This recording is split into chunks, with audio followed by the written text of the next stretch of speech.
આદરણીય મુખ્યમંત્રી ભૂપેન્દ્રભાઈ પટેલના માર્ગદર્શન નીચે આરટીઈમાં પ્રવેશ લેવા માટે આવક મર્યાદા વધારવામાં આવી છે।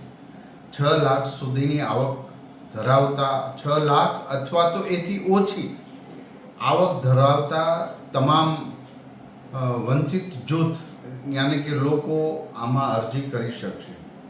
અગાઉ કરેલી અરજી 2 લાખ ઉપરની આવક હોય અને એની રિજેક્ટ થઈ ગઈ તો પણ ફરી વખત એ અરજી કરી શકશે।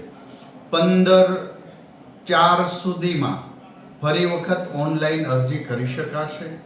તમામ વંચિત લોકો, મધ્યમ વર્ગના લોકો, અંત્યોદય સુધી તમામ લોકો લાભ લઈ શકે એ હેતુસર આ આવક મર્યાદા વધારવામાં આવી છે।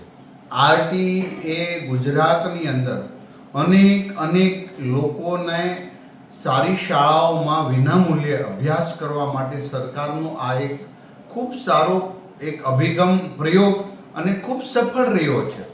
ત્યારે આજે ફરી વખત હું આપ સૌને કહું છું, 15/4 સુધીમાં ફરી વખત તમે અરજી કરી શકશો અથવા તો જેમણે અરજી નથી કરી એ લોકો ઓનલાઈન અરજી કરી શકશે।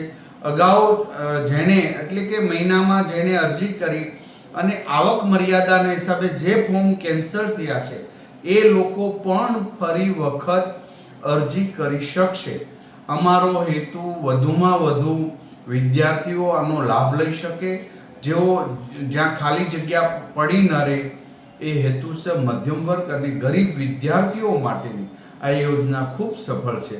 માટે આપ સૌને આજનો પરિપત્ર પણ આપ્યો છે, દરેક જિલ્લા શિક્ષણ અધિકારીને પણ સૂચનાએ પણ અપાઈ ગઈ છે ને લેખિત પરિપત્ર એમને પહોંચી ગયો છે।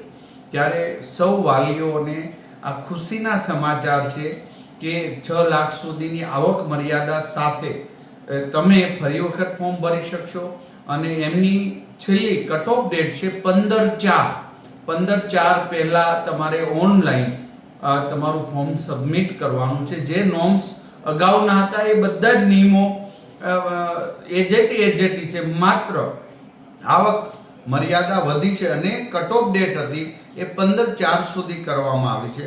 તો દરેક આમનો લાભ લે એ હેતુ છે હું આજે આપને જાણ કરી રહ્યો છું અને આનો વંચિત અને ગરીબ વિદ્યાર્થીઓ વધુમાં વધુ લાભ લઈ શકશે।